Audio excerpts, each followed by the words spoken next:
Assalamualaikum warahmatullahi wabarakatuh. Sebelumnya saya ucapkan terima kasih kepada Bapak Yamin Nuryamin, Eskom selaku dosen audit teknologi informasi, karena berkat beliau, makalah yang kami buat dapat selesai tepat pada waktunya. Baik, izinkan kelompok kami, kelompok 4, untuk mempresentasikan tentang audit teknologi informasi menggunakan kerangka kerja COVID-5 domain DSS pada PT Pisaka Muflindo pertama.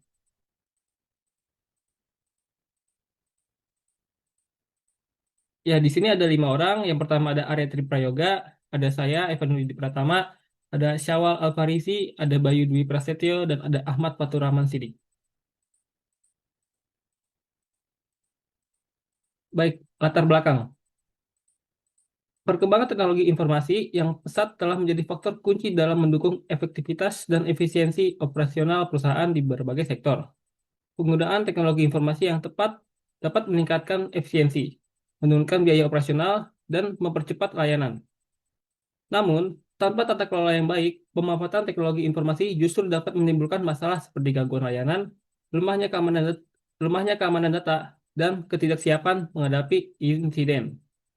Hal ini dialami oleh perusahaan kecil dan menengah, termasuk PT Pisaka Muflindo pertama, yang meski telah menggunakan sistem informasi, masih menghadapi kendala seperti lambatnya penanganan insiden, ketiadaan dokumentasi prosedur, serta kurangnya kontrol terhadap proses bisnis. Untuk itu dibutuhkan audit teknologi informasi guna menilai dan memperbaiki pengelolaan layanan. COVID-5, khususnya domain Deliver, Service, and Support atau DSS, dipilih karena berfokus pada aspek operasional TI, seperti pengelolaan layanan, penanganan insiden, keamanan, dan keberlangsungan layanan. Audit ini diharapkan dapat memberikan Audit ini diharapkan dapat memberikan rekomendasi konkret untuk meningkatkan kendaraan sistem informasi dan mendukung pencapaian tujuan bisnis secara berkelanjutan.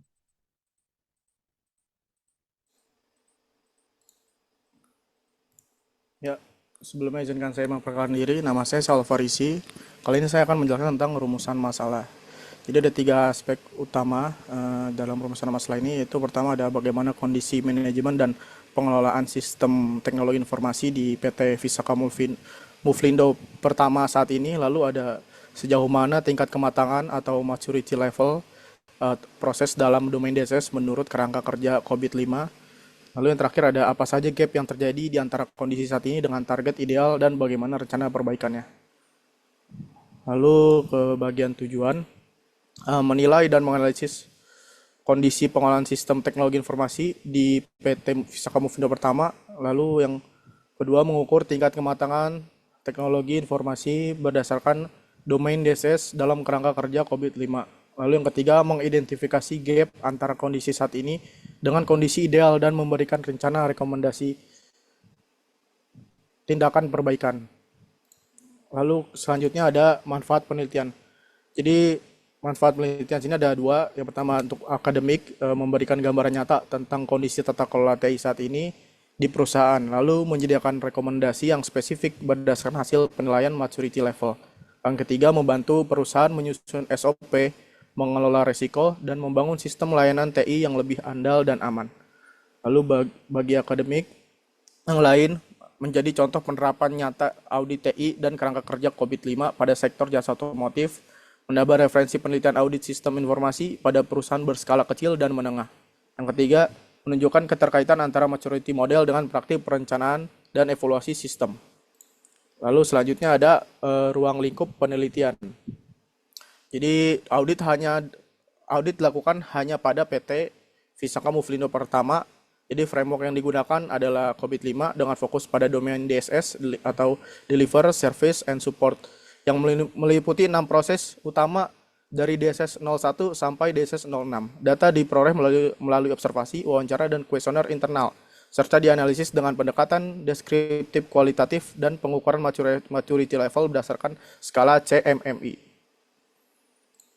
Selanjutnya ada studi kasus singkat. Jadi PT Visaka Muflindo pertama itu merupakan perusahaan yang bergerak di bidang jasa otomotif yang telah mengadopsi sistem informasi dalam menunjang aktivitas operasionalnya. Namun dari hasil observasi dan kuesioner ditemukan bahwa pengelolaan sistem teknologi informasi di perusahaan ini belum berjalan secara optimal.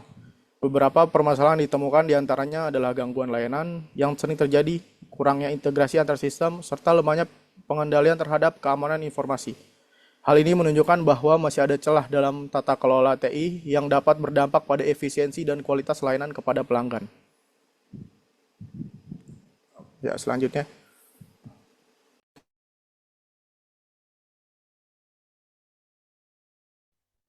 Ya, Assalamualaikum warahmatullahi wabarakatuh. Pertama, izinkan saya memperkenalkan diri. Saya Arya Prayoga. Di sini saya akan melanjutkan presentasi dari rekan saya. Di sini ada alasan implementasi COVID. Ya, yang pertama ada konsistensi data dan integritas sistem informasi belum sepenuhnya terjamin. Terlihat dari beberapa kasus kesalahan data yang diakibatkan oleh proses manual yang tidak terdokumentasi. Yang kedua ada risiko terkait layanan TI seperti downtime dan keterlambatan penanganan insiden menunjukkan belum adanya kontrol operasional yang kuat. Yang ketiga ada kepercayaan pelanggan terhadap layanan digital perusahaan perlu ditingkatkan melalui penyediaan layanan yang andal dan aman. Yang keempat ada perusahaan belum memiliki pedoman yang sesuai standar dalam pengelolaan TI sehingga implementasi COVID dapat membantu dalam memenuhi regulasi yang berlaku. Nah, di sini masuk ke dalam tahapan implementasi COVID. Jadi yang pertama ada identifikasi stakeholder dan tujuan bisnis melalui kuesioner dengan pihak internal perusahaan. Diketahui bahwa pihak-pihak yang paling berkepentingan terhadap sistem TI mencakup manajemen, staf administrasi, teknisi, serta mitra vendor. Tujuan utama bisnis yang ingin dicapai adalah peningkatan efisiensi operasional dan kecepatan pelayanan pelanggan, namun belum ada strategi TI yang secara formal disesuaikan dengan tujuan bisnis tersebut. Lalu kemudian ada yang kedua ada penilaian kematangan TI atau TI Maturity Assessment. Jadi di sini terlihat pada tabel yang sebelah kiri ada proses DSS-nya, ada kolom proses DSS, ada rata-rata skor, ada level saat ini dan keterangannya. Untuk DSS pertama atau Manage Operation, rata-rata skornya itu 22, 2,2 dan untuk level saat ininya termasuk dibulatkan ke bawah itu menjadi 2. Untuk keterangannya menjadi managed yang artinya proses sudah dikelola dan terdokumentasi sebagian. Kemudian ada DSS 02, Managed Service Request. Untuk rata-rata skornya 2,4, jadi dibulatkan juga menjadi 2. Untuk keterangannya dia manage juga. Untuk DSS 03, Manage Problem. Untuk rata-rata skornya dia 1,8. Dan untuk level saat ininya termasuk 2 juga, keterangannya manage juga. Kemudian ada DSS 04, itu Manage Continuity. Untuk rata-rata skornya 1,2.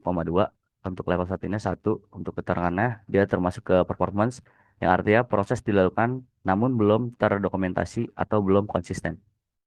Yang kelima ada Manage Security Service. Untuk rata-rata sekolah 2,0. Untuk level satunya termasuk 2. Untuk keterangannya dia manage. Untuk DSS 06 yaitu Manage Business Process. Untuk rata-rata skornya 1,4.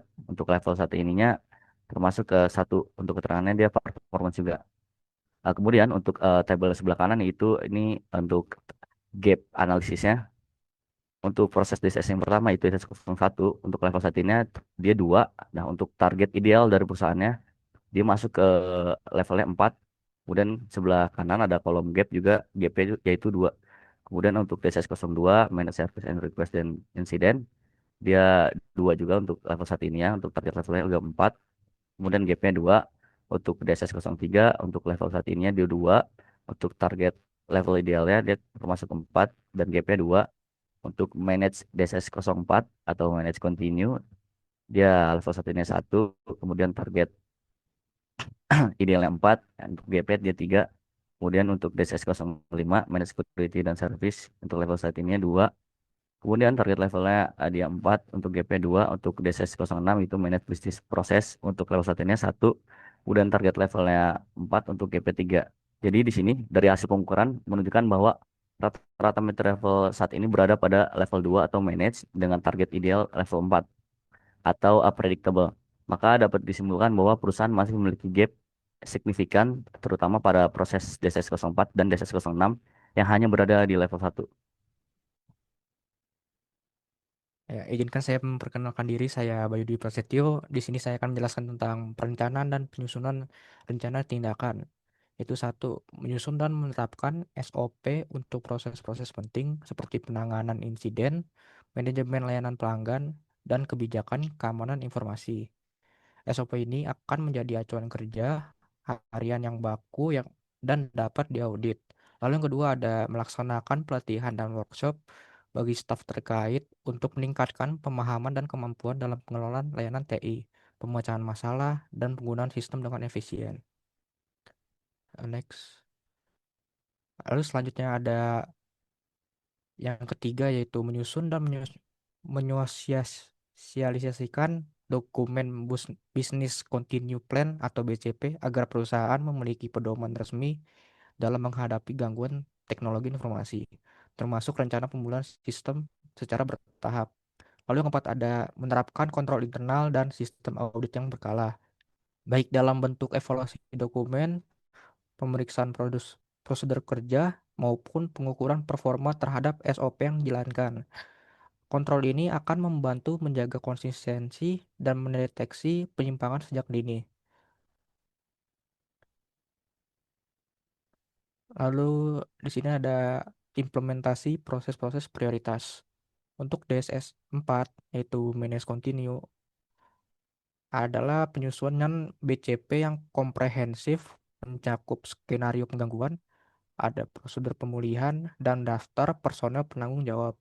Lalu yang kedua ada melakukan gangguan secara berkala, yaitu disaster recovery drill untuk memastikan kesiapan staf dan sistem. Lalu yang ketiga ada pembentukan tim tanggap darurat TI atau IT Emergency Response Team dengan alur koordinasi yang jelas. Untuk DSS 6 yaitu Manage Business Process Control. Yang pertama ada membuat dokumentasi SOP yang mencakup semua proses kerja utama perusahaan. Lalu yang kedua ada menyusun sistem pelaporan digital untuk audit internal yang efisien dan mudah dianalisis. Lalu yang ketiga ada menerapkan sistem kontrol otomatis, misalnya log access dan approval workflow, guna mengurangi risiko kesalahan manual. Baik, di sini izinkan saya memperkenalkan diri terlebih dahulu. Perkenalkan, nama saya Ahmad Fatur Rahman Sidik. Selanjutnya ada monitoring dan evaluasi. Setelah implementasi, perusahaan disarankan melakukan evaluasi berkala melalui pengumpulan feedback dari pengguna sistem, audit internal, serta monitoring terhadap KPI TI yang telah ditentukan. Monitoring ini penting untuk memastikan bahwa perbaikan yang dilakukan dapat memberikan dampak jangka panjang dan menjadi bagian dari proses peningkatan berkelanjutan. Selanjutnya ada kesimpulan. Kesimpulan yang pertama itu berdasarkan audit dan analisis menggunakan kerangka kerja COVID-5 pada domain DSS, tata kelola TI di PT Wisaka Mulfindo Pratama belum optimal. Rata-rata maturity level berada di level 2, yang berarti proses TI sudah berjalan namun belum terdokumentasi, terukur, dan konsisten.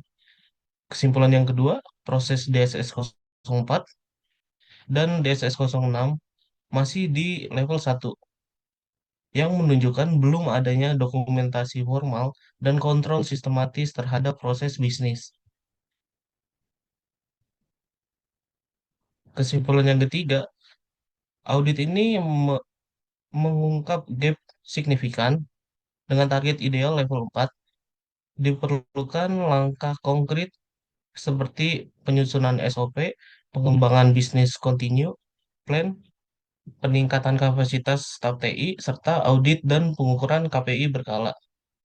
Kesimpulan yang keempat, COVID-5 terbukti membantu perusahaan dalam menilai kematangan TI, menetapkan prioritas perbaikan, dan merancang strategi pengelolaan TI yang sejalan dan tujuan bisnis. Selanjutnya ada saran. Saran yang pertama itu fokus pada proses DSS 04 dan DSS 06. Saran yang kedua, dokumentasi dan standarisasi proses TI. Saran yang ketiga, peningkatan kompetensi SDM TI. Yang keempat, monitoring dan evaluasi secara rutin. Yang kelima, pemanfaatan COVID secara menyeluruh. Baik, itu saja dari kami. Sekian, terima kasih. Wassalamualaikum warahmatullahi wabarakatuh.